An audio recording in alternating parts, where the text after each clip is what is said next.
Welcome to Tales from SYL Ranch Live, where everyone is entitled to my opinion. And I'm Bill Stone. Tonight on Tales from SYL Ranch, we do, of course, have the usual weekly Lancaster County, Nebraska virus statistics for where I live. Oh boy, are we going to talk about how LeVar Burton has unleashed a woke hate mob on me.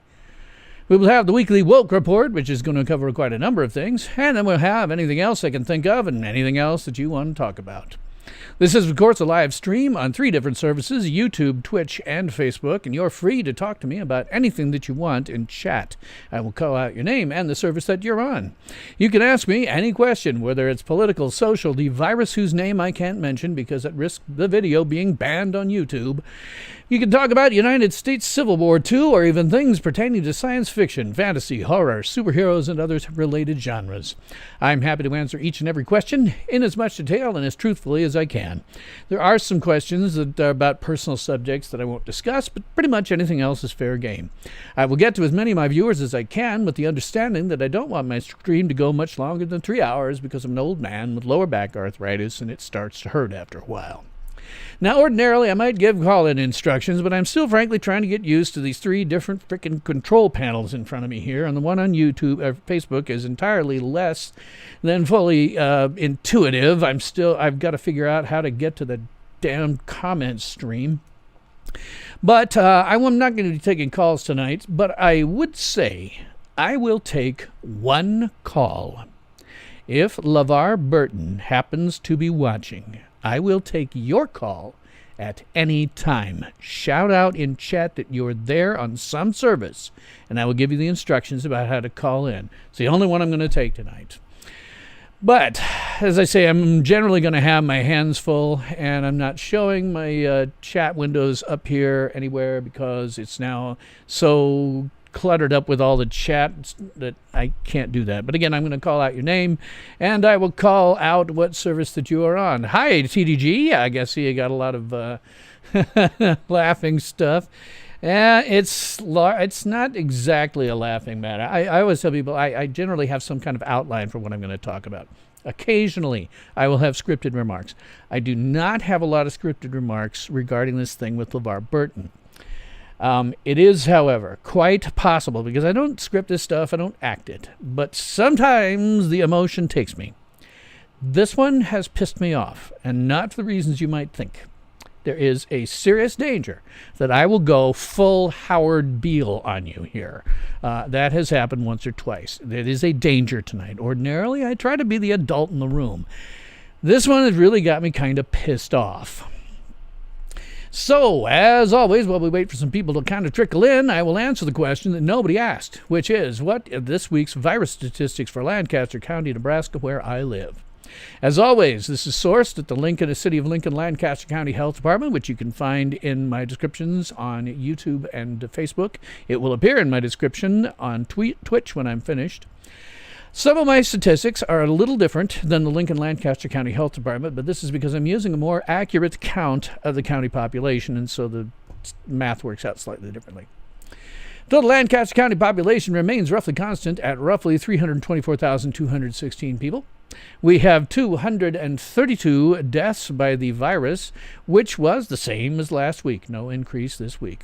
By comparison, I always want to mention the number of people who died of heart disease in 2019 alone was 485, meaning that over 1.25 years, the number of people who've died of the virus remains less than half of the number who died of the heart disease in only 2019. The total number of Lancaster County confirmed cases is up to 30,816, which is up, script behind my bad thing here, 272 from last week. This still continues a downward trend of increases. It's actually kind of flattening out, but it peaked some time ago and has now been going down. It is statistically the same minor increase as we had last week. The number of positive cases classified as recovered is now at 27,870, which is up, 367 from last week. As always, I don't really know what that classification means. I'd be curious to find out. Maybe the next time I'm in to see my GP next week for my weekly or my quarterly test for my diabetes. I'll ask her what that means exactly, but given that there are only 232 deaths, that leaves roughly 27,638 people in some kind of weird Schrodinger's cat-style paradox where they are both dead and not dead simultaneously. Hey, Drop Truth, nice to see you here tonight. I hadn't seen you in a couple of the ones before. I saw that you were having fun with daylight savings time down under, so... Total number of people who've completed vaccinations, both of them, are now at 114,270, which is up 6,876 from last week, meaning that the percentage of the total population that has been vaccinated is now 35.245%, up 2.12% from last week. As always, given our rates, our statistics, and rates of increase, the vaccine, frankly, has yet to have the slightest effect. Deaths as a percentage of confirmed cases is at 0.753%, which is down 0.0066% from last week. It is statistically identical for months now. Deaths as a percentage of the population is at 0.0716%, which is the same as last week since we had no other deaths, and has been statistically identical since the pandemic started with no particular change. So... right off the top, gotta talk about LeVar Burton. Now, I'm not just going to immediately jump in here. I mean, most people watching this show probably know who LeVar Burton is. But for people who maybe don't know, I'm going to go through his IMDb and some other stuff, like you might see me do if I was, going through and doing a detailed review of something. Drop Truth on YouTube says, wasn't The Falcon and Winter Soldier a dead loss? Oh, God, yes. At least we got 2 excellent reviews by Critical Drinker and Ryan George, Pitch Meeting. Haven't seen the Pitch Meeting yet. I'll have to go take a look at that. But, yeah, I'm right on board with what Critical Drinker has to say. This is such a woke show, and pointlessly so, frankly. Have a second here while I see if I can get to my comment stream. So that somebody's liking the video over there, so maybe I can get this comment stream visible because it's so freaking weird. Sorry, let me see if I can it's just so less than intuitive over on the Facebook side, and just getting my... oh, yikes. No, don't want to do that. Want to do this. I can't tell where the hell it is. If you're on Facebook, you might have a look. Oh, God. I know it's got to be here someplace. It's just, I don't know where. Let's see. I think I found it last week. No, I don't want to do that, Facebook. It's spitting crap out at me. Thank you oh so much, Facebook. Well, hell. If you're on Facebook, there's in the description for this event, there is a link to YouTube. If you want to talk to me, you might go over to me there. Drop 2 says, Jordy, a la Cary Grant's Judy, what a shame. Well, yeah. So let me talk about LeVar Burton here a little bit, who he is and what he's done. His IMDb shows about 72 acting credits. He has been on major or recurring parts on multiple TV series. First came to prominence in the 1977 TV miniseries Roots, where he played Kunta Kinte. And you saw it, there's a picture of it, and it's pretty obvious what it is. He was a black man abducted from Africa and forced into slavery in the United States in the 17th or 18th century. And for decades, LeVar Burton has starred in multiple iterations of Reading Rainbow, which is a children's show, if you don't know, and probably most people do, dedicated to teaching children how to read, and he seems to have a genuine passion for this. But he's probably best known as Geordi LaForge in Star Trek The Next Generation, which he played for 7 years and then 4 films. LeVar, when I looked at this, he has all kinds of freaking awards just coming out of his ears. In 1980, he won the Image Award for the NAACP as Outstanding Actor in a Motion Picture for The Hunter. In 1995, 1999, 2002, and 2003, he won the Image Awards for NAACP for Outstanding Performance in a youth or children's series special for Reading Rainbow. In 1990, 1993, 1996, 1997, 1998, 2001, 2002, 2005, and 2007, he won Daytime Emmys for continuing children's series for Reading Rainbow. In 1990, he got a star on the Walk of Fame for television. It's at 7000 Hollywood Boulevard, for those of you who want to take a look. In 2000, he won a Grammy for Best Spoken Word Album for the autobiography of Martin Luther King Jr. 2004, he won the Chicago International Children's Film Festival for Best of the Fest Award for Blizzard. 2007, he won the TV Land Award Anniversary Award for Roots. Drop of truth to saying Alex Haley's Roots was actually plagiarized from an earlier book. That I've heard that too, but that doesn't, to me, have anything to do with his performance. An interesting thing about the character of Geordi LaForge is when they were creating characters for Star Trek: The Next Generation, Gene Roddenberry and other writers actually had one particular individual in mind. There was a fan, George LaForge, who was a quadriplegic fan of Star Trek, the original series, who sadly passed away in 1975. And David Gerrold, who was responsible for some of the development of early Next Generation, suggested naming this blind character of Geordi LaForge after George LaForge as a tribute. Now, in my opinion, does Reading Rainbow have LBG? No, I don't think so. I think tastefully they don't deal with that in Reading Rainbow, thank goodness. But in my opinion, actually, I think LeVar Burton is actually one of the most underrated actors of our time. His performance in Roots is so memorable that it sticks with me, even though I was only 13 years old when it aired. And by the way, watch Roots if you can. It is a good miniseries, regardless of where the source material comes from. The miniseries is good. And if you want to see LeVar playing Kunta Kinte, there are a lot of cool clips on YouTube. Just search for the word Roots and Kunta Kinte. Those are two words, K-U-N-T-A and K-I-N-T-E. Search for those three words. You'll find all kinds of stuff. Really good performance. And to be honest, I think he would probably have far more prominence today were it not for Star Trek: The Next Generation. You see, if you watch these things going past, particularly the ones where you can see his eyes, not with the contacts or anything, but just his bare eyes, LeVar Burton is extremely expressive with his eyes.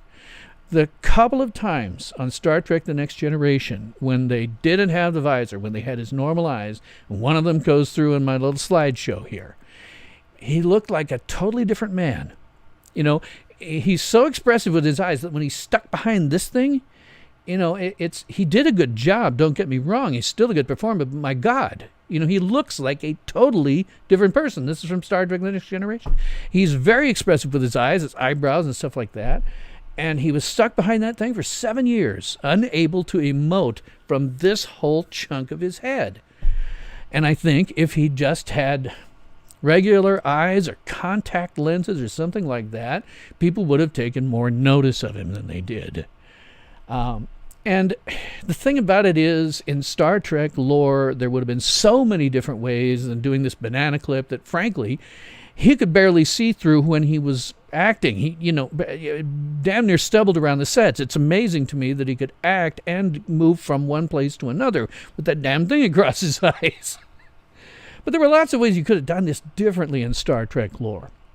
In the original series, there was a blind guest character one time who, instead of having weird things on her head or anything, she had a kind of a mesh over her clothes that was a sensor net that allowed her to see, basically.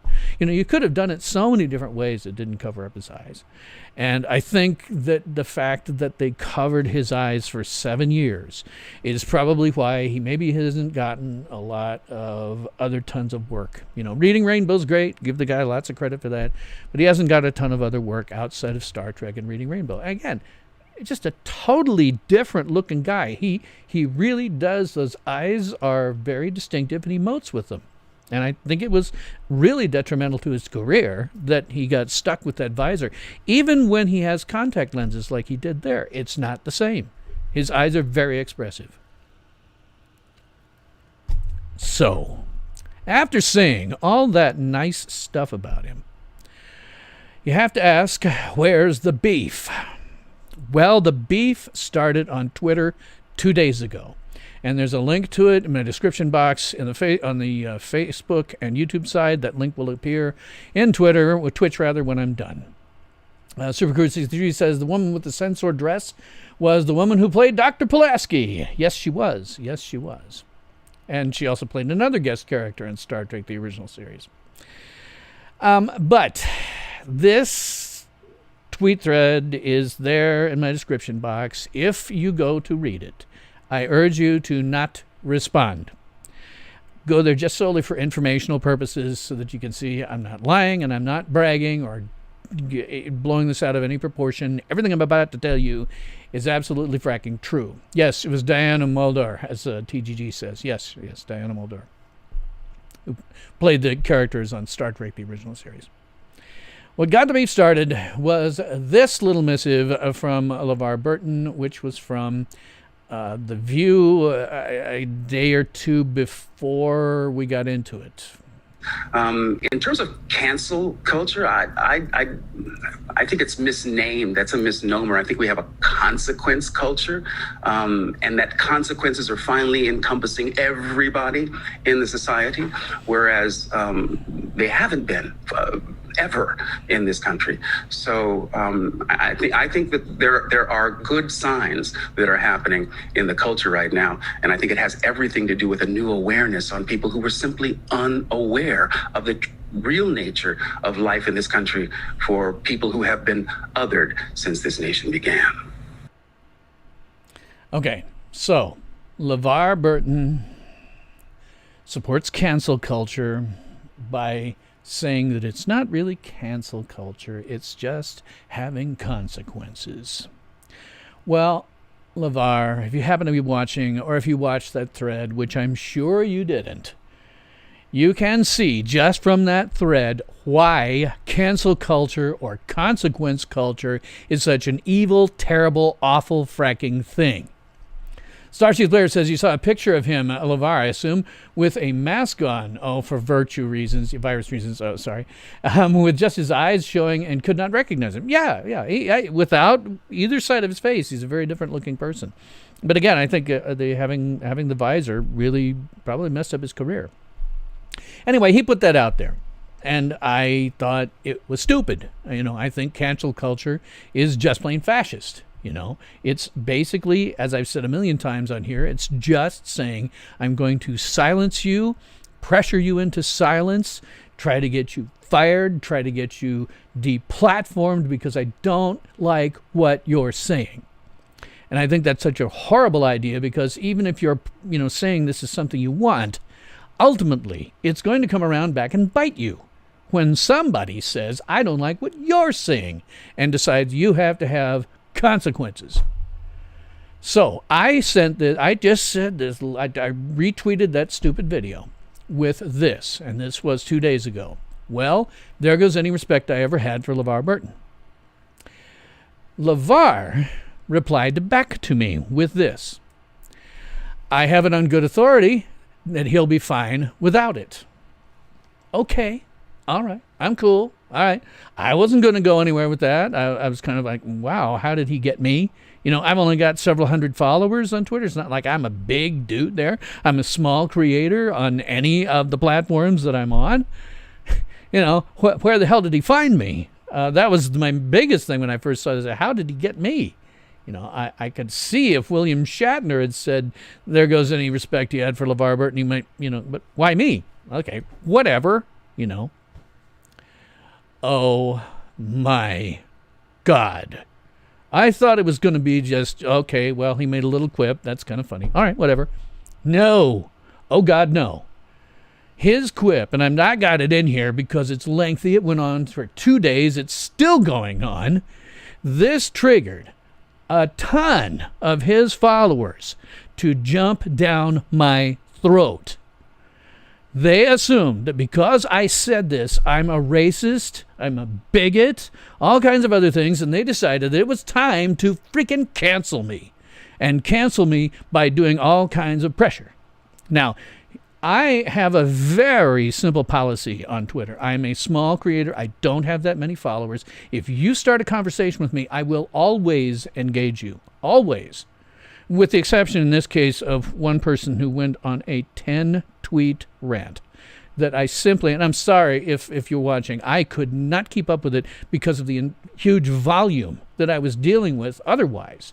Only one person, one out of that whole bunch that I've dealt with so far, was willing to converse with me in anything like a civil fashion. The rest of them were all trying to do insults, throwing up memes, and telling me horrible things about myself. I had one actually threaten myself and my family. Now, understand that I am not particularly pissed off about all the crap I got. Surprised, certainly. But I mean, all these people are going, oh, well, because I'm replying to them, right? I'm trying to reply in a sane fashion. They would say, oh, you're a nasty, horrible person. I would say, well, you don't understand. I don't have anything against black people. I have something against this, attitude. Point of fact, I think he's a great actor. And, it was just this, that, and the other thing. You're horrible. You're terrible. You're awful. And people were blocking me because, my God, the frickin' woke, they're a bunch of cowards, even when they're just being keyboard warriors. So anyway, all this crap's going on, and I am not, honestly, particularly upset about all of the crap that I'm getting. I mean, it was terrible, but I wasn't particularly upset about it. And if you're watching me and you're in that thread, no doubt you're going to throw all kinds of stuff about how, oh, you really are upset. You're just a terrible person. You're upset that we're getting on you. Like, no, that's not why I'm upset. Real quick in my comments, Drop 2 says, unless you're A-list star, you're probably contracted to a particular studio, and that's why actors are recycled. That used to be more common in old Hollywood. TGC, Starseeds Player, Twitter's a bad thing. It's a marketing platform. That's all I use it for, really. And I do like to keep in touch with people. Some people and I do converse, but it's really a marketing platform. I'll talk about that in a second. The TTG says cancel culture is simply bullying on steroids. I thought this generation frowned on bullying. Yes, that's what bothered me. Not that I was getting, cyber bullied, because for me, guys, I have been involved in online communications since before LeVar Burton played Geordie LaForge, right? There was one particular guy that for years, at least a decade, almost 2 decades, that I dealt with online. A complete a-hole, right? I mean, he was literally banned from every single Star Trek forum that he ever joined in any medium. The last time anybody saw him was about 10 years ago when he got perma-banned from TrekPBS.com, right? So I've been dealing with this guy. I have dealt with him for a couple of decades, right? And he was a lot smarter than the people who are putting crap in here because, they're just putting small chunks of things and memes and whatnot. And this guy was very intelligent, very literate. He could write out pages and pages and pages of diatribes, right? So I've dealt with this crap forever. That doesn't bother me. What bothers me is this. I'm a total freaking stranger, right? Putting this up here, LeVar Burton had no idea who I was. I can't imagine that he did any research whatsoever. What if I'd been a fracking teenager, right? Because those guys are impressionable. They will suicide over stuff like this. 2 or 3 days worth of intense haranguing and throwing up memes and calling you names and threatening you and your family. If I was not somebody who'd been dealing with this shit forever, if I was some teenager, just an impressionable teenager getting this crap, I don't know what would happen. And the thing about it is, I was for a while willing to give LeVar Burton the benefit of the doubt that he just didn't know that his followers were going to go crazy, apeshit, batshit insane. I was willing to do that for a minute. And then I looked up his IMDb and I said, this guy has been in Hollywood, has been in entertainment, has more awards. He's filled up at least 2 different mantles with his freaking awards.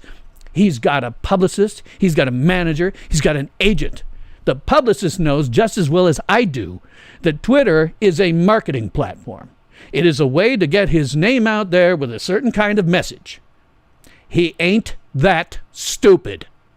He knew damn well what was going to happen. He knew damn well that his friggin' followers were going to jump down on anybody that he decided to be critical to. And he didn't know. He had no idea who I am. Could have been some impressionable teenager getting all of this crap for 2-3 days straight who could have suicided over it. So LeVar Burton, if you ever happen to be watching, I want you to frickin' think about this. You knew going in that your followers were going to frickin' do this. You knew it going in. And you had no idea who I was. You may be big on teaching kids to read, but you don't give a rat's ass if they slit their frickin' wrists because of you. You are sick and twisted. I don't care if you're one of the underrated actors. You're sick. You did this on purpose. I will not let you off the hook. So if you want to call me, if you're watching and you want to call me, you want to talk about it, I'd be happy to. I'm already giving you a piece of my mind, you worthless piece of garbage. And it has nothing to do with your skin color. It has to do with the fact that you don't give a rat's ass if some teenager gets dumped on for 3 frackin' days and commits suicide. You disgust me. And as TGG says, it's just bullying. That's all it was. For me, I don't give a rat's ass. But damn it could have been somebody who was impressionable. It really, obviously, pisses me off. He had no concept of who he might be triggering his followers to dump on, because that's what the woke always do. They're saying, oh, you got to have consequences the whole time with me. I mean, he's out there giving out fascist ideas, and of course the woke who are fascist follows his lead. He knew it would happen. I am not giving him the benefit of the doubt. He's been in entertainment too damned long for that.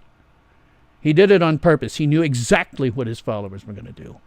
Drop down on some very small Twitter guy with only a few hundred followers. What does he matter? Or for that matter, she or some teenager. He just figured, oh, let's dump on this one because, what's he going to do? Fight back, right? Well, of course I do fight back because I've been doing that since forever online. But it could have been somebody else. Could have been some 13-year-old kid. You could have caused some kid to suicide, you worthless piece of garbage. Go ahead and give me a call. I'd love to hear from you. I know you aren't watching, but sure would be nice. Marshall, nice to see you in here tonight on YouTube saying, Twitter, a medium for those who can't be taken seriously. Yeah, no kidding. And like I say, so many of them are cowards. I was going through there. There was one particular thread. There's been 2 now. Thread spinoffs on that where I've talked about, hey, the main reason that I'm on Twitter is because it's a marketing platform for me.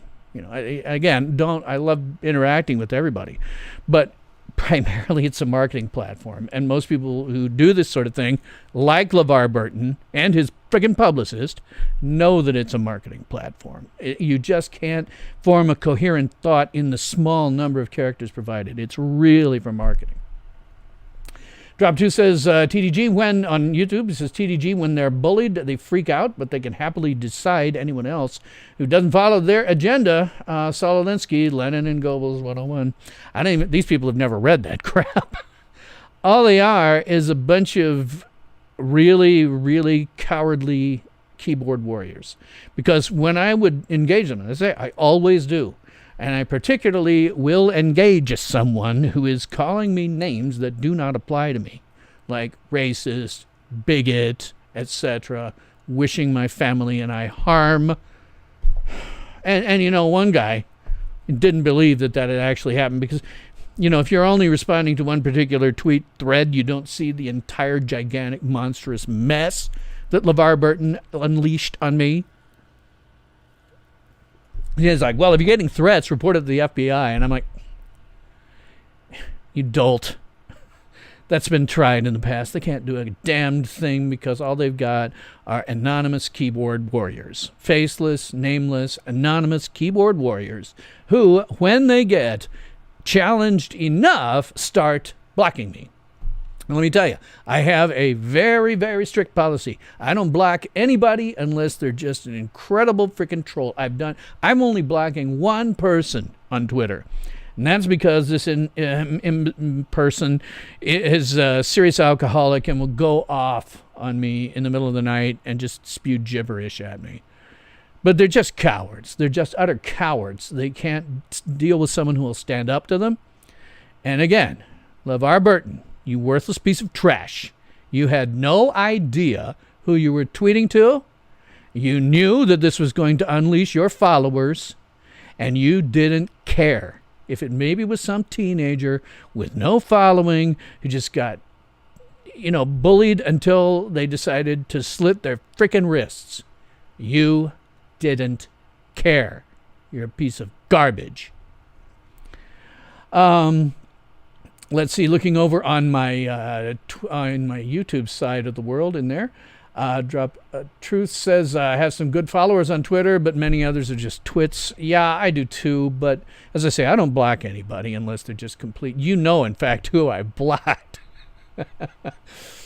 TDG says the problem is that these personalities, know that their followers will not allow anyone to speak negatively about them. And these stars don't even have to sick the lemmings directly. Yes, exactly.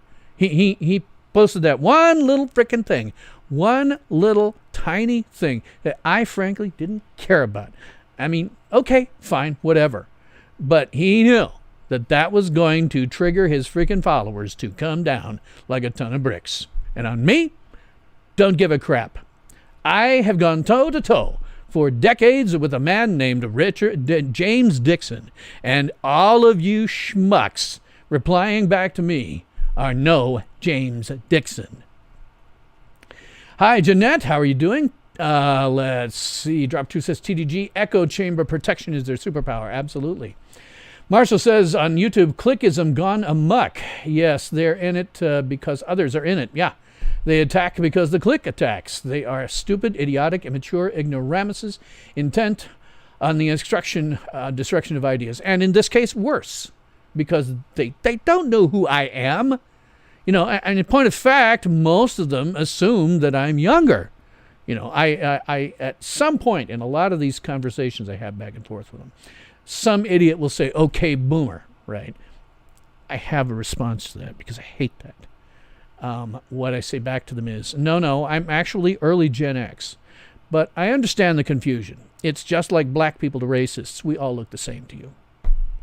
So that'll come up occasionally. But until a certain point, they have no idea what my age is. I got people whining about all of this negative stuff and how it was ratioing me. And I was like, ratios? That doesn't matter to anybody but children. I'm a freaking adult. Ratios. I mean, I honestly wasn't even really aware of that until last week when the Brie Larson fans came down on me.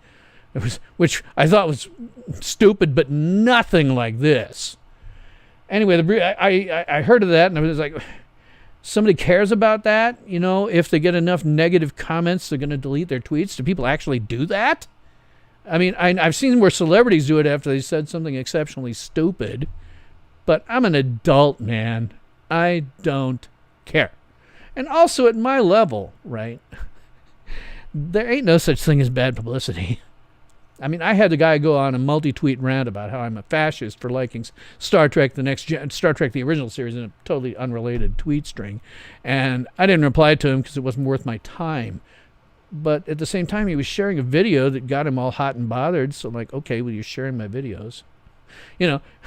My name of my channel is right there, and people are looking at my profile and seeing that I've got a YouTube channel, and I know some of them clicked it because they wanted to click it to tell me that I was a racist.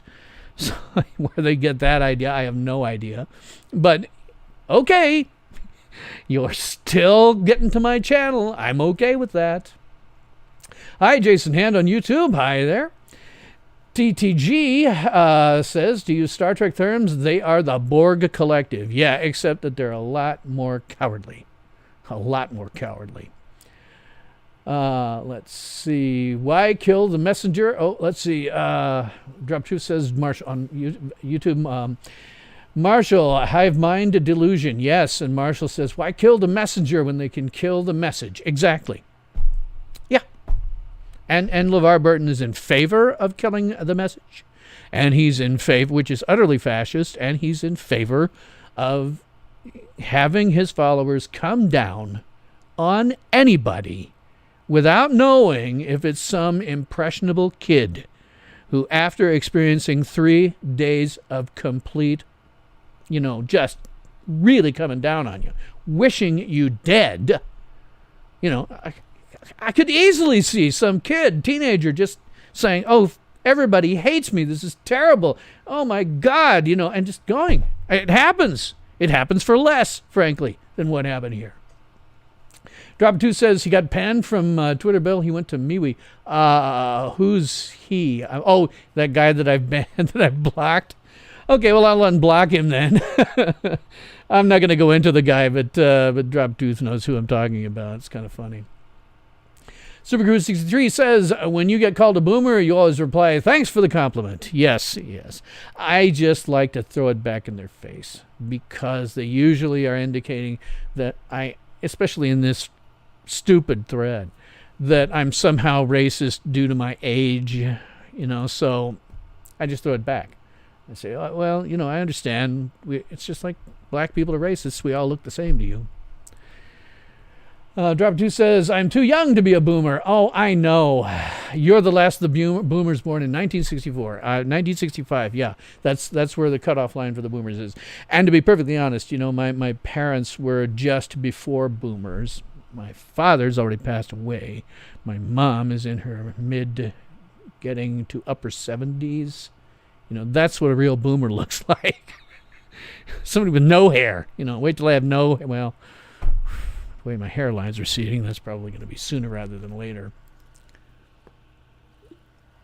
Supercruise63 says, you were born in 63. Yeah, I mean, the exact date, the exact year, if you look up baby boomer, is 1965 for another, I don't know how many years. So I'm early Gen X. Conceivably, like I say, you could say I'm a boomer, but I just love to throw that particular thing back at them because it's just like saying, okay, fine, if you're going to be prejudiced,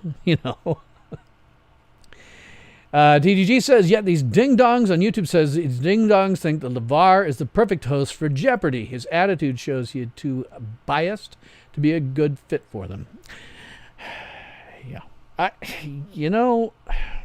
LeVar, you're a good actor. Said so before I got upset. You are a good actor. I think you are underrated. Look for acting roles. Learn your lines, hit your marks, and otherwise shut the frack up because you've just made things worse. I don't even know, because you're responding to me completely out of the blue. I have no idea where you picked me from.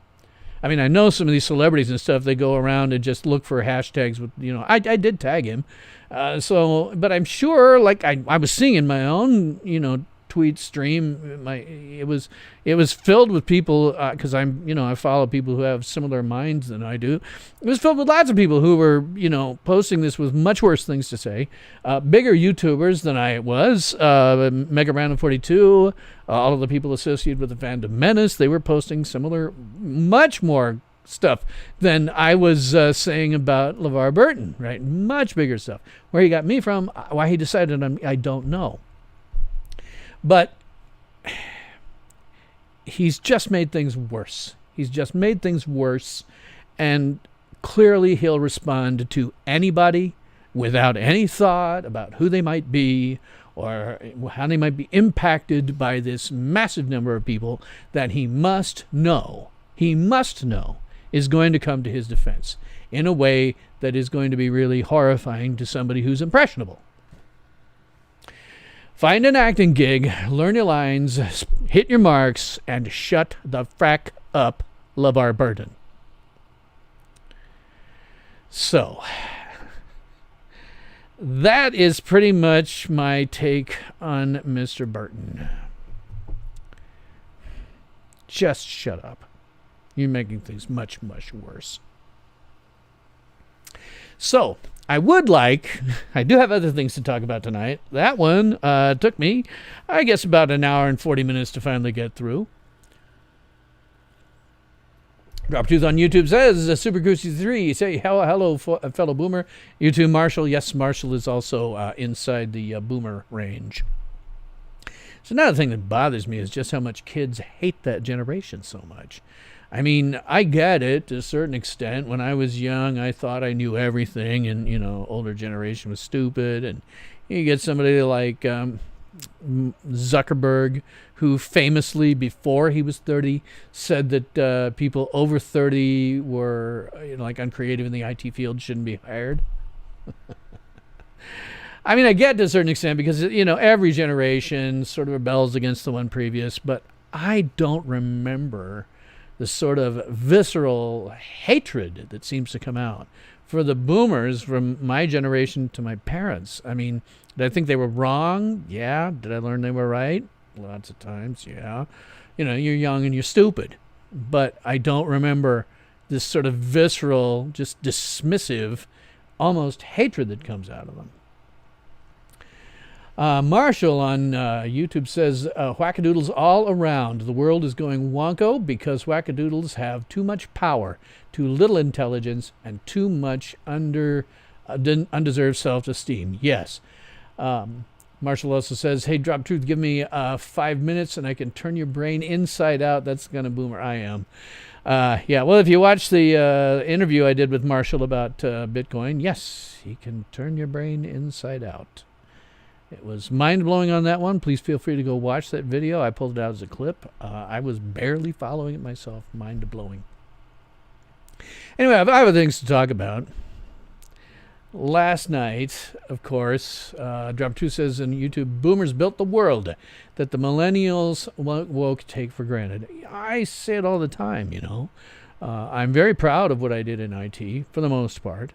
I hate where it's gone now, particularly with social media and how that enables people to do exactly what happened to me.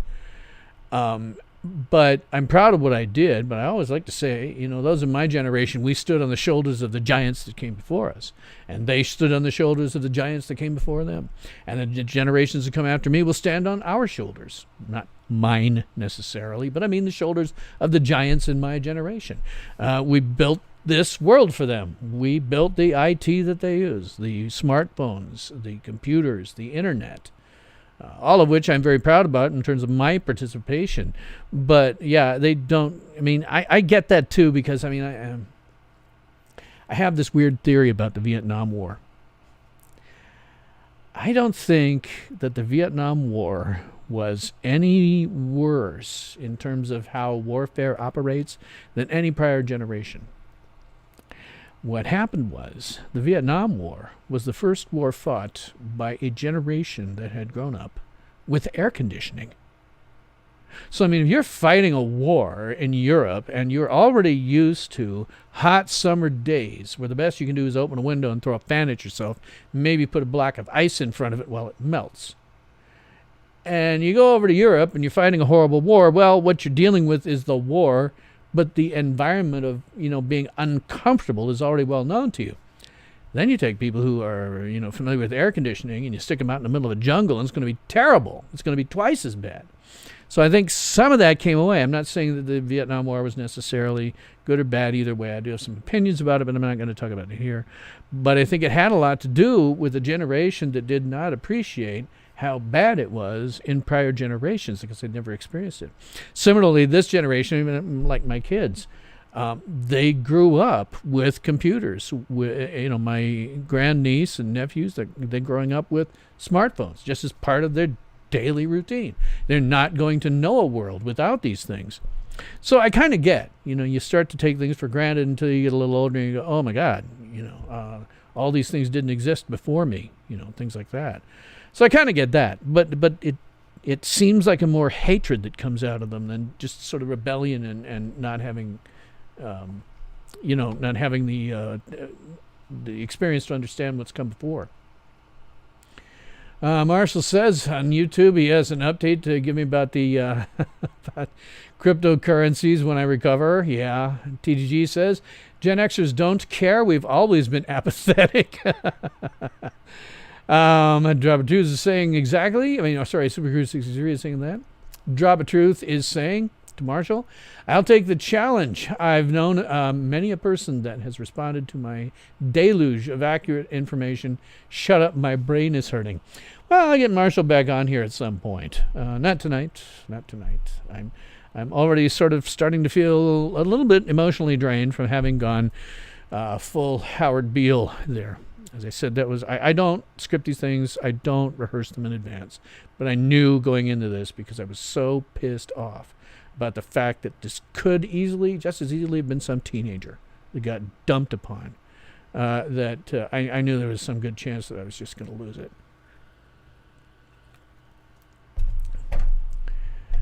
Super Cruise 63 says, didn't have a computer going up. I had outside for fun. Yeah, fun, interesting thing. I had a weird thing happen, I guess, a couple of years ago. Shortly before I moved into where I am full time.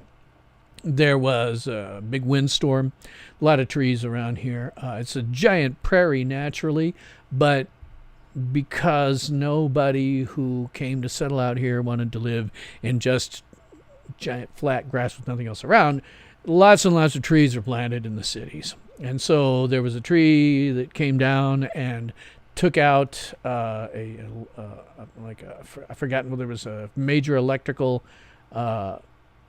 line or it may have been a transformer or both.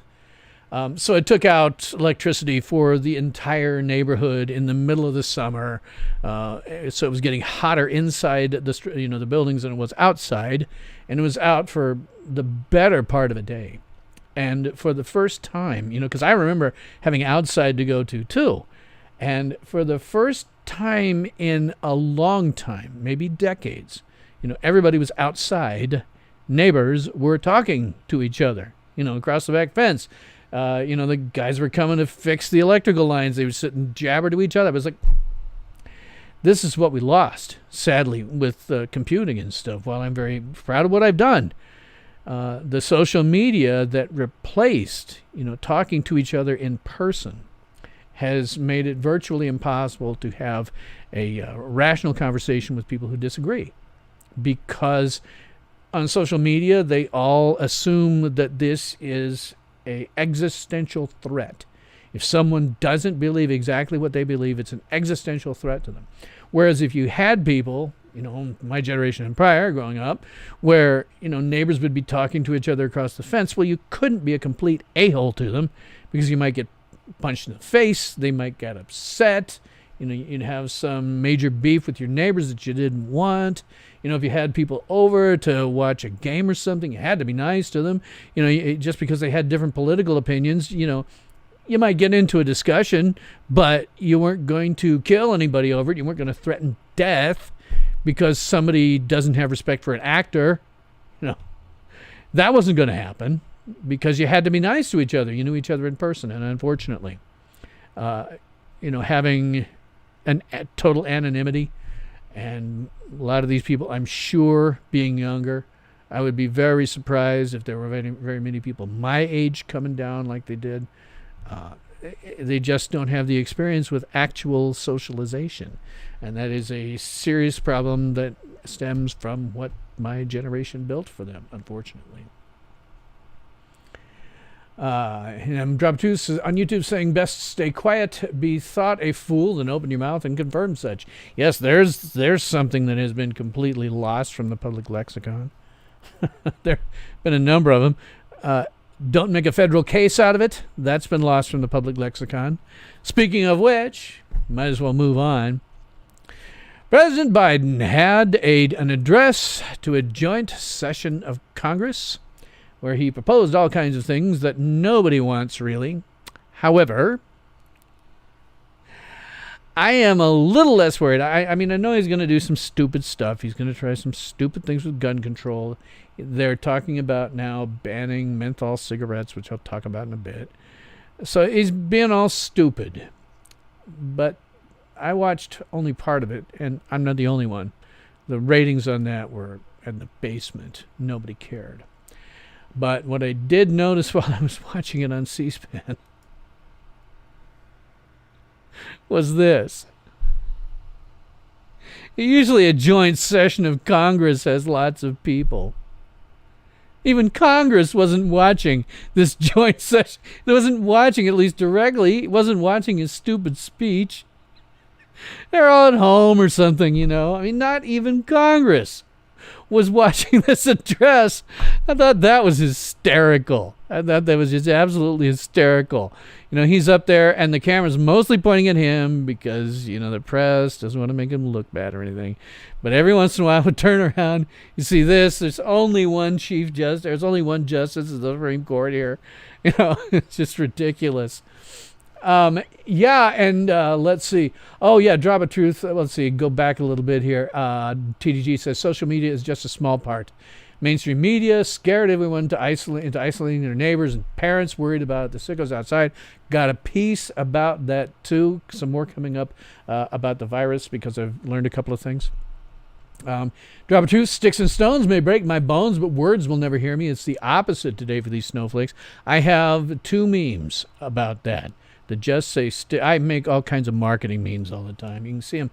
If you go to the Facebook page, you'll see them. I got jillions of marketing memes. 2 of them are ones that say sticks and stones will break my bones, but words will never hurt me.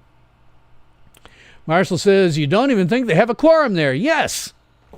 How can you have a session of Congress without enough people to have a quorum? It's their complete lack of either both understanding and caring at all about the Constitution that they swore to defend and protect.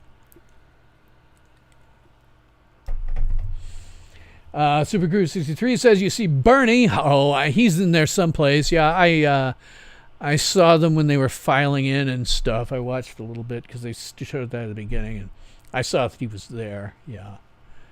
Biden speaks, Drop of Truth says on YouTube, crickets and tumbleweeds. Yes. I just thought this was so damn funny. It's like nobody there, not only did the ratings on this thing literally through the floor, but nobody in Congress was there to speak of. It's just empty.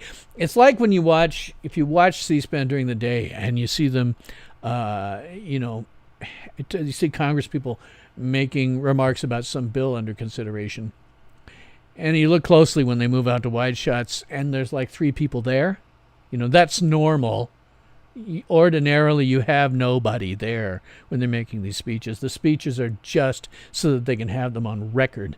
Nobody actually hears them, except maybe constituents, because they'll take out clips from them. But this, a joint session of Congress, I don't know, maybe a quarter, a third? Probably less. I didn't count them, but it's a tiny fractional number. Marshall on YouTube says he's just recreating the happy times of his campaign when 6 people showed up. Drop 2 says, you think Super Cruise 63 meant the where's Wally? Oh, Bernie meme. I see what you're saying. Okay. I haven't seen that one. Haven't seen it. DGG says, still wondering what is the point of masks and social distancing when all of Congress is vaccinated? Not encouraging those who doubt getting the jab. I suppose that's part of it. I think it's just them showing that, they have power. And I'm sure when they're in private, they just take the damn things off. You know, you can see them do it before, and if you watch when they have hot mics, they just take the damn things off. I also have a little bit to say about that, too.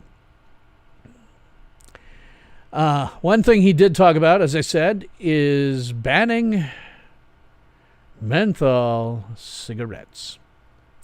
Okay, first off, guys, please show me, because the ATF is a wholly unconstitutional agency to begin with. Show me the language in the Constitution that authorizes the federal government to be involved in that. You will not find any. But menthol cigarette bans are going to be just as effective and cause the exact same outcome as the war on drugs. It was the 80s when Reagan started using that term, but of course we've now had drug prohibition for 100 years or so. Look what we've got. Gang warfare, all kinds of stuff. It's all because when you have something that is prohibited like that people want, then only criminals will deal with it. Well, guess what, guys? Guess what? This time around, I've seen this stuff come and go. And this time around, I'm just saying, screw it. I can use the cash business. I am going to go out this time when you're banning something. I am going to go out and buy a truckload of menthol cigarettes while they're still legal. I'm going to put them somewhere for about 2 years and let it calm down because I know other people are doing that. So we'll just let the market peter out. And then I'm going to make a crap load of cash selling menthol cigarettes to people. Because the point of doing it, the point of banning it was useless. It's just what you get when you have a war on a noun, Supercruise 63 says, I guarantee if Trump was there giving the speech, that room would have been full. I agree. You're probably right about that. Drop of Truth on YouTube says, why don't they outfit Congress in for all mankind astronaut outfits? Season 2 was good again. Will there be a season 3? Hope so. Actually, a smart and well-produced show. To be honest, I haven't seen it. I'll take a look at that. Since you like it, I'll take a look. TDG says, the 80s called. They want their drug policies back. Well, they've had them in place. They've started to loosen some. And, if they just legalize stuff. Because 100 years ago, it was legal to send your kid down to the drugstore with a note for morphine. Not a prescription, just a note for morphine. Did, making those drugs illegal actually solve any problems? No, we still have addicts. People who want those types of drugs can still get them. All that we've added is a criminal element that because these drugs are now so profitable, will kill each other and innocent bystanders if necessary in order to make their profit. Same thing will happen with menthol cigarettes. You authoritarian woke dimwits in Congress. Marshall on YouTube said the WTF temporal density in this administration is approaching infinity. Dropper 2 is asking about pirate chain crypto. I know nothing about that. He's asking Marshall. So, that said, we can also move on to the section where I've added a little something, and it was seen last week. I changed it a little bit because it wasn't quite the same. It wasn't right at the levels. You tell me, or I can look at it after the fact, and you tell me whether you think these levels are good. London, Madrid, Bangkok, Moscow, Lincoln, Nebraska. From the four corners of the world, from the news capitals at home and abroad, today's headlines brought into focus the issues and events that shape our time. Tales from SYL Ranch, information beacon of the internet. William Stone III and The Woke Report. An up-to-the-minute commentary from one of journalism's most trusted voices, inductee to the Lincoln High School Mummers Society. Now, here's William Stone III and The Woke Report. Good evening. I'm William Stone III, and you're not. Who benefits from ban on menthols? TGG asks. Well, the ban on menthols will benefit drug gangs. Supercruise63 says, funny thing is, where I live, pot dispensaries are promoted, but vape shops are being closed down. What wrong with that situation? Yeah, vape helped me to quit smoking. I quit vaping too. Same here.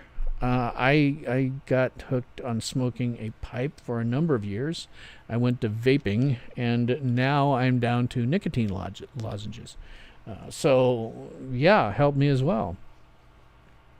Donald Brazier, nice to see you here tonight. If Biden bans my menthols, I might JFK him. Well, don't say that. At least not in public. Don't say that. That'll get you a visit by the FBI. Driver 2 says, when something reaches near infinite temporal density, it creates a black hole. Yeah, wormhole anomaly. Hopefully they'll disappear into an alternate universe. I keep thinking that we probably live in the mirror universe from Star Trek already. Marshall is saying about that crypto, based on the technicals, it's in a pullback from all the highs, but the volume and market cap doesn't impress me too much. Better ones would be Solana and Cardano. In your opinion, not financial advice. Real quick on that, if you go to the support page, which is linked to in the description box in YouTube and Facebook, will be there after the fact for Twitch. You'll find that I am now accepting every cryptocurrency under the universe. I've changed my policy on that after having a conversation with Marshall.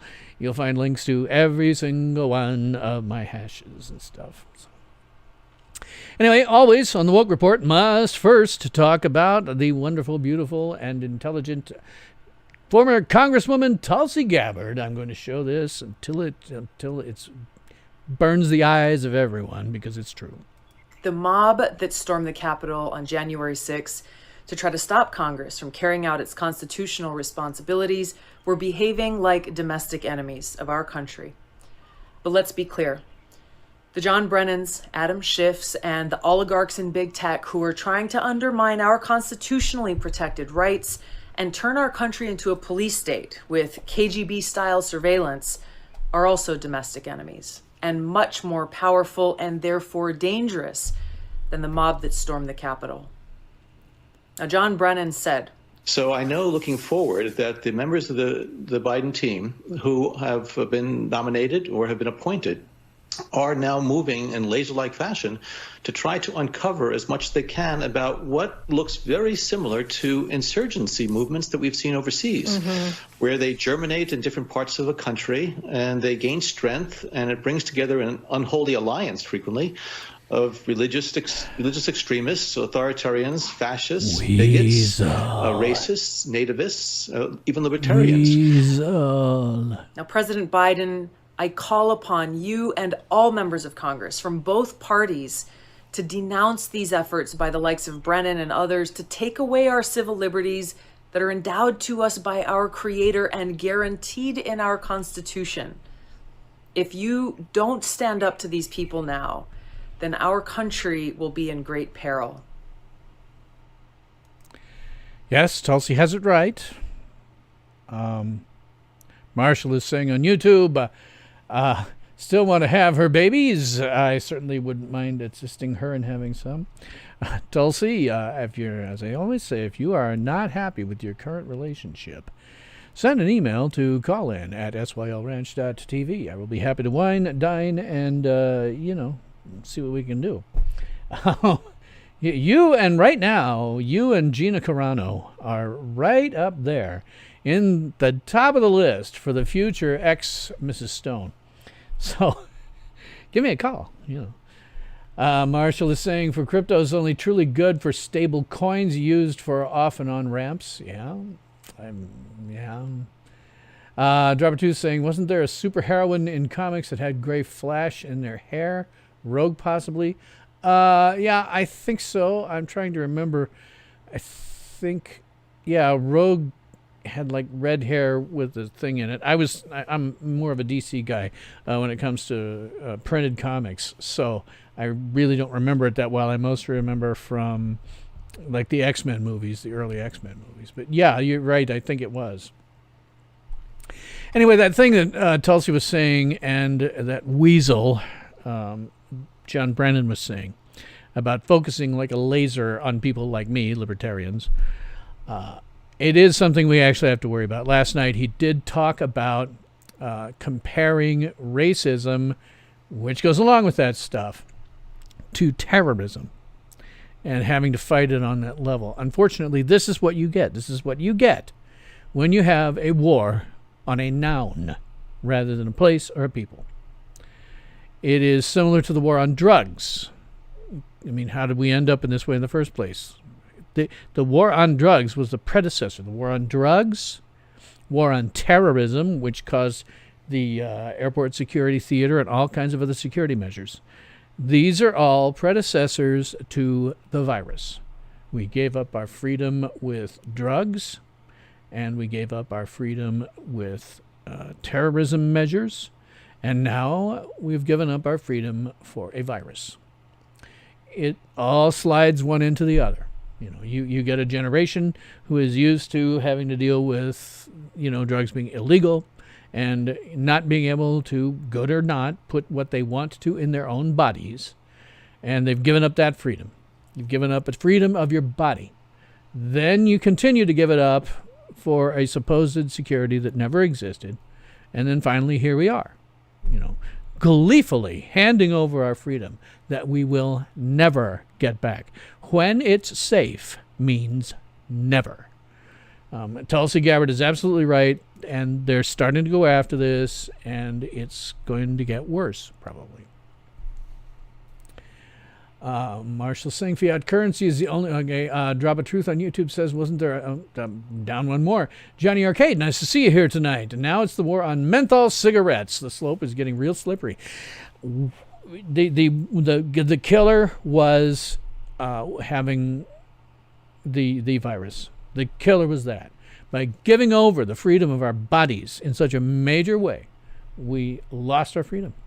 And it's never going to come back. There's no civilization in history that has ever voted itself more freedom. Freedom always comes at the point of a gun. That's just historical reality. Feel free to look it up. No civilization in history has ever voted themselves more freedom. Drop of Two says the war on drugs, the war on terrorism, the war on individuality and free speech. Yes, we've got that too. Yeah. TTG is saying Ben Franklin must be so disappointed. Yes, he famously said, if you surrender your liberty for security, you will have neither. Here we are. None of the stuff that we've been doing makes anything better. It just hands over our freedom to people that we shouldn't be handing it over for. And in that same respect, talking about the virus and handing over your freedom, got to talk about the COVIDians. Won't be able to see. Let me see if I can resize this so you'll be able to see it. This is one of my memes. COVIDians, because it's true, want you to wear a mask outdoors during a hurricane. And I actually will be talking about that in a second. I'm going to talk briefly about a paper that has appeared or did appear at some point. It may have been there longer than I know about. On the National Institute of Health's website, the actual government agency, that is called Face Masks in the Virus, because I can't say the name on YouTube, Era, a Health Hypothesis. Now, this was a paper by, I don't know if I'll ever get this right, Baruch Vainshelboim.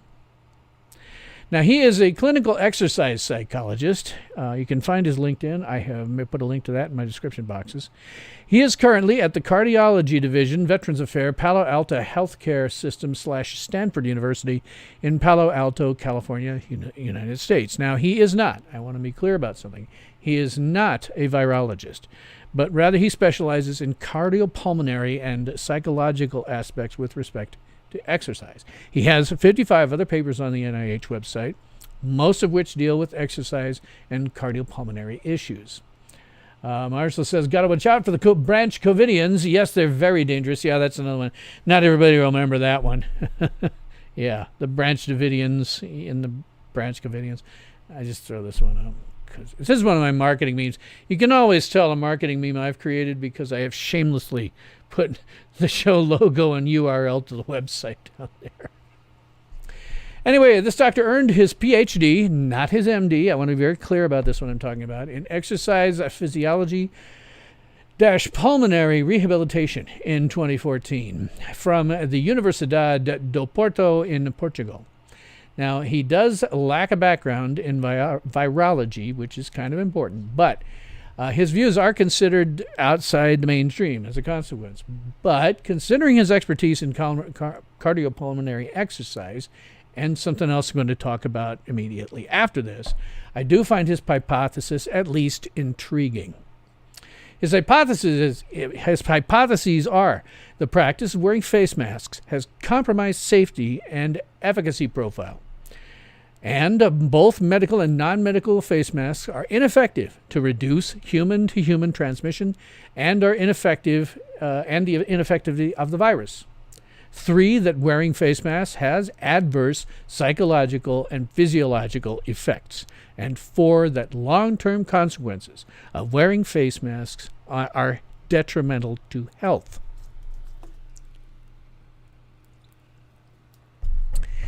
So I want to say something too about the scientific method. Again, this is not a virologist, but it is backed up by a little anecdotal evidence that I'm going to talk about in a minute. I have to talk about the scientific method a little bit because I always want to stick to that. What he has here is a hypothesis, and his paper talks about some of the data behind it. This does not mean it's necessarily true. To get from a hypothesis to something like a theory, he still has to have lots and lots of other scientists who are going to go through the same methodology he did with the same or similar data and see if they come up with exactly the same results. If they do, we can call it a theory, and then it's really worth talking about. Right now, it is just a hypothesis, that's all. Marshall on YouTube says, the mask is powerful, especially against the weak-minded. Oh, God, yes. So anyway, I want to make that clear. This is only a hypothesis, and his ultimate conclusions are that the existing scientific evidence challenged the safety and efficacy of wearing a face mask as preventative intervention for the virus. The data suggests that both medical and non-medical face masks are ineffective to block human-to-human transmission of viral and infectious disease, such as the virus, supporting against the use of face masks. Wearing face masks has been demonstrated to have substantial adverse psychological and physiological effects, and these include hypoxia, hypercania or hypercania, I'm not sure how that's pronounced, shortness of breath, increased acidity in the bloodstream and toxicity, activation of fear and stress responses, rise in stress hormones, immunodepression, fatigue, headaches, decline in cognitive performance, predisposition for viral and infection illnesses, chronic stress, anxiety, and depression. Long-term consequences of wearing a face mask can cause health deterioration, development and progression of chronic disease, and premature death. Government policymakers and health organizations should utilize proper, make sure I read this right, should utilize proper and scientific evidence-based approach to wearing, with respect to wearing face masks, when the latter is considered a preventative intervention for public health. Basically, he's saying there are serious ramifications for wearing a mask, and of course there is. You would have to be a fool to think that running around with a mask on your face all the time, rebreathing your own CO2 for long periods of time and the entire freaking day is going to make things better. Just ain't. Drabaduza says, want to see a westernized country descend into complete communism, totalitarianism in real time, then watch New Zealand right now. I haven't been watching New Zealand that hard, but I'm sure it is. Yeah, knowing what they did, what they're starting to do with gun control and all that. DDG says, wondering what kind of respiratory issues today's children will have later in life. Glad you asked. Marshall says, I suggest airtight, impermeable plastic bags sealed over the head. It is 100% effective against the virus. Yeah. But in terms of what TDG said, wondering about this, totally coincidentally, last Wednesday, yesterday, athlete named Maggie Williams of Summit High School in Bend, Oregon, passed out a couple of meters short of the finish line in the 800-meter race at a track meet.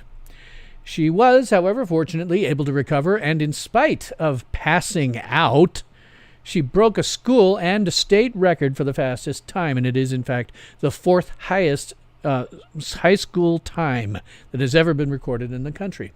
Imagine how much faster she would have been and how much better that time would have been if she hadn't been wearing the mask that everyone concerned knows caused her to pass out. Outdoors, in a track meet, heavy breathing, freaking COVIDians, right? There's no reason. Wear a mask outdoors at a track meet? That's utterly ridiculous. TDG says, Marshall, wasn't that the Comet people? Yeah. Jenny Arcade says she's surprised more people haven't developed bacterial respiratory issues from the mask. I suspect that there are more of them than we actually know. This one just happened to be a big one because you have somebody, a runner making a really good time who suddenly just passes out, stumbles, wakes back up and makes it and still has an incredible time. But she'd have had a better time if she hadn't been wearing the stupid mask. Virus hypochondria, as I mentioned last week, has gone completely insane. In fact, just a couple of days ago, I'm driving home from getting one of my many prescriptions that I'm on. And I glance in my rear view, and there's a woman with her 2 children inside the car. And remember, it's really nice right now. It's getting in the 72-degree range. This is when if I'm going any length of distance, even if I'm what I'll generally do is if I'm going to get one of my prescriptions, I will take the top off my Jeep and make a point of going there and then going someplace for lunch just so I can drive with the top down. It's that kind of day, right? And this woman and her 2 children are in her car with the windows up with the masks on. I mean, it's so ridiculous. I sat there and wondered to myself if they weren't wearing masks right inside their own damn homes. Job 2 says, are transgender athletes allowed in this year's Olympic Games? I don't know. I kind of doubt it. I don't know that, though. Johnny Arcade says, before you know it, they will tell us the cure for the virus is waterboarding yourself every morning. Oh, it's just so utterly ridiculous. And as I always point out at the top of my show, here it's really not an issue. We still have, at 232 deaths, less than half the number of people in the entire pandemic that have died from heart disease. 485 people died of heart disease in 2019 alone. And by this time, I haven't looked because it's hard to find that figure. You have to call the right office. And I don't know for sure if they would be covering right now until the end of the year. But I bet now, this part of the year, we're starting to approach the same number of deaths by heart disease as we have had for the entire pandemic for this virus. And this is not unusual in my part of the country. I had occasion to look up some other numbers for other cities, places that my relatives were going and they were curious about. The stats remain the same throughout this part of the country. And looking at it, it's totally informal, totally unscientific, but the only conclusion I could come to, because what really matters here are infection vectors. How can this thing be transmitted? Is it airborne? Do it by touch? All of that. The 2 most important infection vectors, near as I could tell from just what I was looking at, are population density and access to seaports. Even interstate commerce doesn't matter. I looked that up. All around me, states all around me have very similar figures to what we have. Omaha, Nebraska, city of about 1 million, same kind of statistics. It's a little worse in Chicago, but Denver, same kind. St. Louis, same kind. All these places that I'd looked up, very, very similar. However, when you get out to the coasts, then you start to see higher infections. When you get into New York City, highest population density city in the country, then it's really bad because, of course, this is spread, airborne. So if you got, 50 people inside of a single brownstone apartment complex where they're all sharing the air, because that's what they do, of course it's going to be worse. But those seem to be the 2 most important infection vectors. Most of the country doesn't actually have a problem with this. Marcia says perhaps you should compare the number to the number of suicides from the shame of misgendering someone by using their incorrect pronouns. I don't know how big that would be or not. Oh, God, I saw one today. I retweeted it if anybody's interested. Go on Twitter and look at it. But there's some... The preferred pronouns were it. There is some it and I'm not going to really come down on it too hard because I just went on about coming down on some teenager, and this kid looks like a teenager-ish. But, oh my God, what they've done to themselves. At first, I thought that it was a Snapchat filter because pointed ears. And then my second thought was, okay, this is cosplay. It's an elf cosplay because that's what it looked like. But no, it's someone, it's a, how to put this in a way that the woke will deal with. It was, seriously, that was the preferred pronoun. It was it. It was born a male and presents as an it. There's years of therapy just waiting to happen right there. Drop 2 says, you bet the suicide rates are at least 3 times the number of those deaths. It's certainly possible. Like I say, this individual, I'm sorry, I have to call it. If you go and look at my thing, don't go down on them. Don't get down on them about anything. I'm sure they've got enough people passing this video that they've got out there around. But just look at it, and you'll see this is somebody who is just a suicide waiting to happen. I'm sorry, but that's the way it is. I'm calling it. Drop 2 says, no menthol cigarettes. Simply rub your mask with mothballs. Yeah, there's a thought. But, unfortunately, because we have gleefully, so many people, handed over our liberty to government, this lunacy is here to stay. It's never going away. And that's one very simple reason that I always like to point out. Every single politician that you've ever heard of in your current lifetime, no matter what generation you are power-mad, sociopathic narcissists in the textbook definition. Look up antisocial personality disorder, which is sociopath. Look up narcissistic personality disorder. You will see that if you just look at the symptoms, you run through them, you're going to find that enough of them apply that what you're seeing is a high-functioning, power-mad, sociopathic narcissist. If they're really full-blown on one of those, either of those things, they can't function in society at all. They just can't. But they are literally these people. Johnny Arcade says, your preferred pronoun is He-Man, Master of the Universe. If you don't like it, you're the bigot. Yes. Yeah. Yeah, I copied because I love her, because I'm in love with her. I copied Gina Carano's thing. The stupid pronouns in my Twitter say beep bop boop. So, DDG says, don't see why you encourage people to rejoice in their mental health issues. Yeah, instead of referring them to the correct medical help. Yes. We're encouraging people who are likely to suicide over it, or at the very least, ultimately going to have a lot of serious therapy. Just a lot of serious therapy. They just don't worry about it. But anyway, what we've done here is handed over our freedom, and we've done it permanently. You don't get it back. There is no civilization in human history that ever voted itself more freedom. And that's because the people we handed them over to, whether it's your local city council person, your mayor, your state representatives, your governor, your federal representatives, your president, all have inside of them this.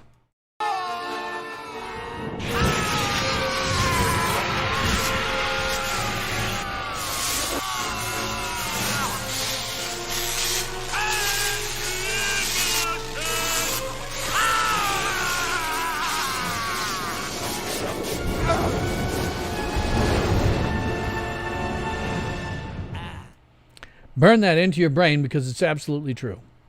I'm not exaggerating. It is absolutely true.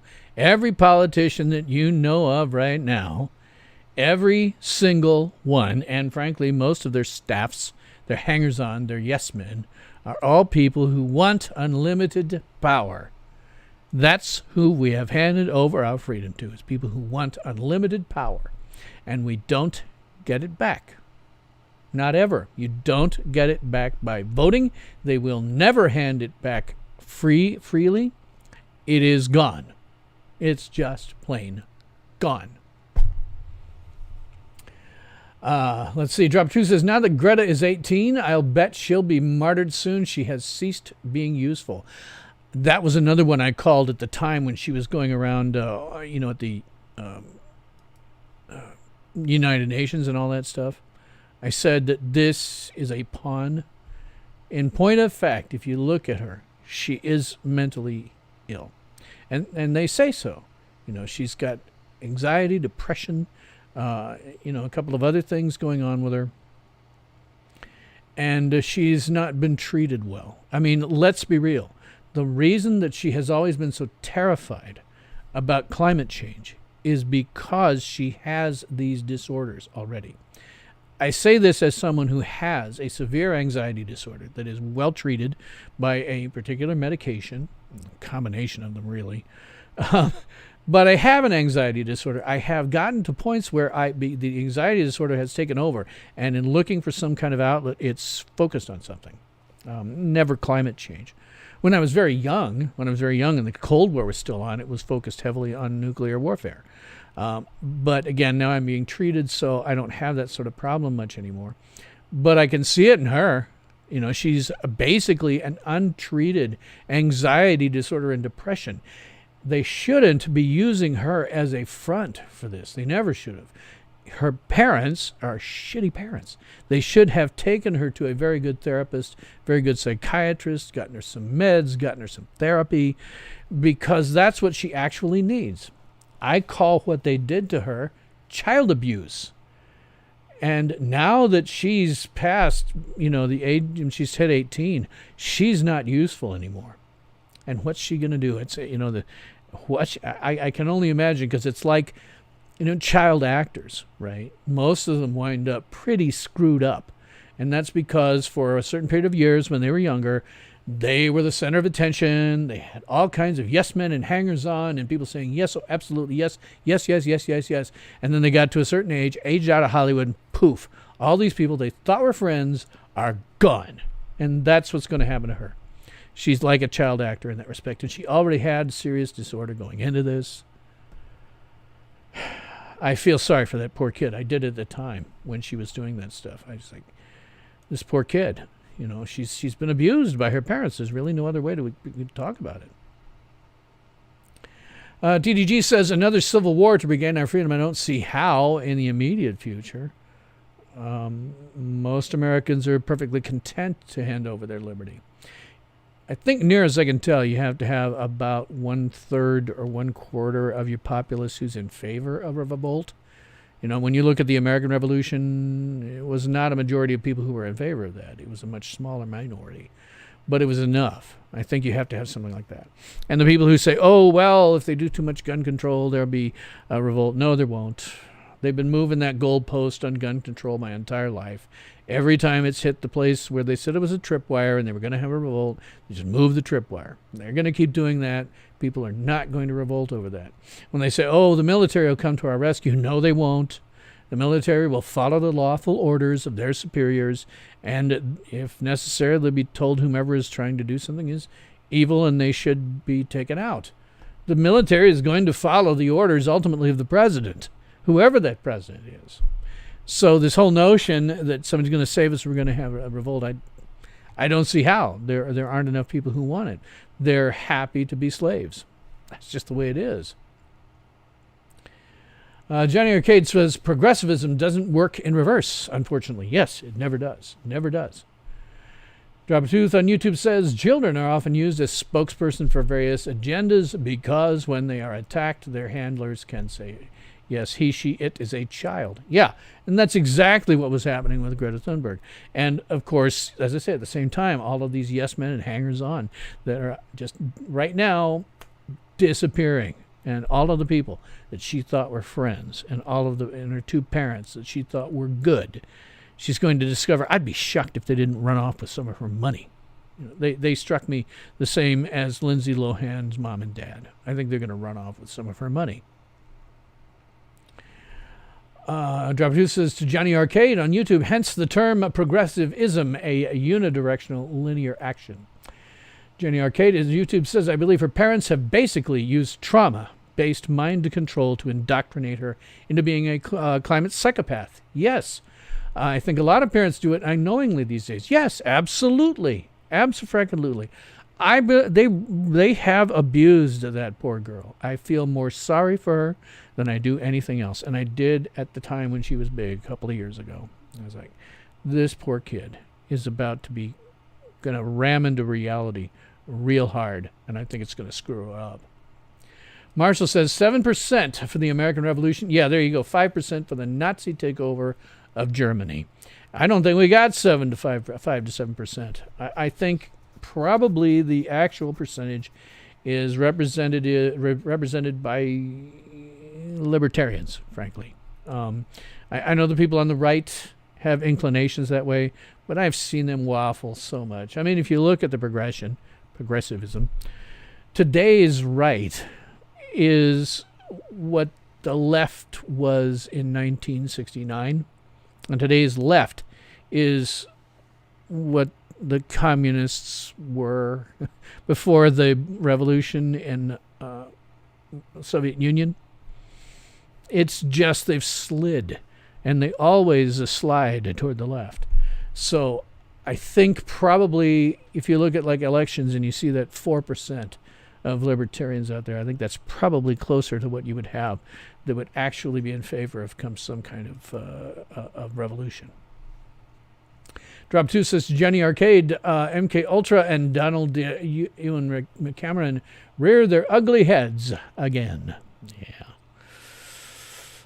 Well, you know, it's going to go downhill in some way. Republicans are basically leftists at this point.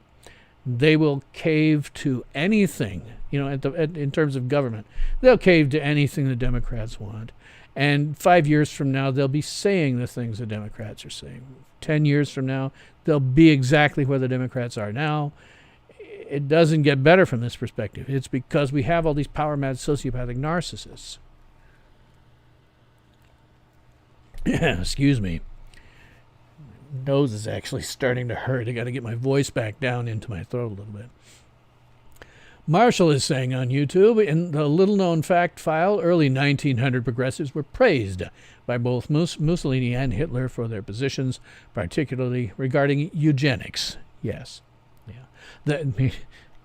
Flip over to Star Trek for a second. There's a reason that they posited a eugenics war in the 1990s. And that's because there had been this eugenics push right up through Hitler, and they thought maybe that'd still be going in secret or something. But yes, I mean, you can look at some people, you know, who are famous. Walt Disney. Oh, God, I'm forgetting his name, the pilot. But they were all in favor of that stuff, and they were big, you know. And yeah. I don't think we've got enough at this point. I don't think we have enough. I think we're just going to watch the right slide over to the left, and the left keeps sliding left, and all of the power-mad sociopathic narcissists are going to use things like a virus to grab more of your freedom. And at the same time, it's not going to be good for anybody. You'll have people like this athlete passing out because she can't take off her mask outdoors. I mean, so ridiculous. Outdoors. I gotta say, I'm sure somewhere where there's a hurricane, some COVIDian is passing out masks, telling him they need to wear those during a hurricane. So, that's all the prepared topics I have to talk about tonight. And to be perfectly honest, it's been about an hour and a half, I guess, which is not a horrifying time to drop off. By the same token, going full Howard Beale tends to take it out of me in terms of energy. Again, I never plan these things, but in that particular case, I was pretty sure that I'd get pissed off. But it tends to take it out of you emotionally when you get that upset.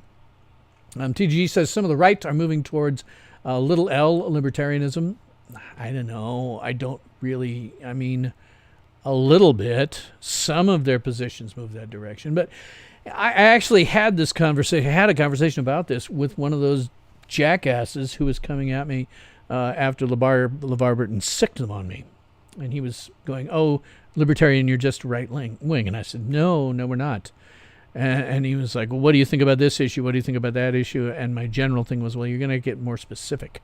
What do you think about all these laws that the Republicans are making to, disenfranchise voters?" And I said, "Well, you're going to have to be specific about a law. I can't give you a general thing. I have to have it specific." But I said to him, as I often say here, and it scrolls past in my lower third, what really defines libertarians is our guiding principle, the zero aggression principle, that states no human being has the right, under any circumstances, to initiate force against another human being, nor to threaten or delegate its initiation. This generally puts us at odds with both the left and the right to 50 to 75% of what they believe. I have the right, for 30 years being a libertarian, I've had the right telling me I'm the left and the left telling me I'm the right. They just don't understand that this principle says you can't initiate force. And what that means, even in terms of government stuff, anytime government does anything, it is backed by the point of a gun. Every single law is backed by the point of a gun. If you do not if you do not pay your taxes, well, the first thing that will happen is a bunch of guys in suits will tell you have to pay. If you continue to not pay your taxes, a bunch of guys with badges and guns will come to take you away. If you resist the guys with the badges and guns, they will kill you. Every law is backed by that. Ultimately, if you fail to comply, you will be killed. So you always have to ask yourself, is this something so important? Would I personally hold a gun to somebody's head to make them do whatever it is that you want government to do? And so we're big on that. We don't want to have government, if it must initiate force, as little as humanly possible. So that's why we tend to find ourselves at odds with just about everybody, but both sides think we're the other side. So I had to have that conversation with one of these guys. He was at least willing to have that conversation. He didn't really believe me, but he did let me at least make that distinction for him. Let's see. Drop 2 says so many Disney child actors are initially presented as innocent when they become 18, are prostituted out to the masses. Too many to discuss. Oh, God, yeah. Look at Miley Cyrus. Look at that. Oh, man. I've forgotten her name. It was a blonde girl, also similar age, who had a show at the same time as hers. But the moment that they turned 18 and they were no longer child stars, if you look at their work, like Miley Cyrus all of a sudden basically turned into a stripper. So did that other girl whose name escapes me. She immediately did a movie where they had they put a scorpion down the front of her pants and had her do a lap dance, basically. Yeah, this just happens. Thank you, Marshall, for the kind words about my show. Dropper 2 says, I'm mad as hell and not going to take it anymore. Network, my number one favorite film. Yeah, well, longtime viewers on here know that when I get upset like that, I'm going full Howard. That's kind of what we call it. Yes, written initially as satire, Network, and totally true today. Oh, God, yes. It's just 100% true. So, as I say, hour and a half or so, not a bad time to drop off, because usually I find that people will watch my streams a little more after the fact, on demand. If I've got a shorter stream, 3.5 hours, will tend to scare them off. Drop 2 says, people that are totally useless as human beings and as replaceable as piston rods. Getting there. So like I said, I think I'm going to let it go. So that is all that I have to say about that. I would, of course, love to keep the conversation going, so please do leave your comments, your questions, and nasty remarks. I'll do my best to respond to you, even if it's on social media. Do, of course, like, sub, hit the notification bell if you've got one, and share me on social media, because that is how I grow. So thanks for watching this episode of Tales from SYL Ranch, where everyone is entitled to my opinion, whether I'm Howard Beale or not. And I'm Bill Stone.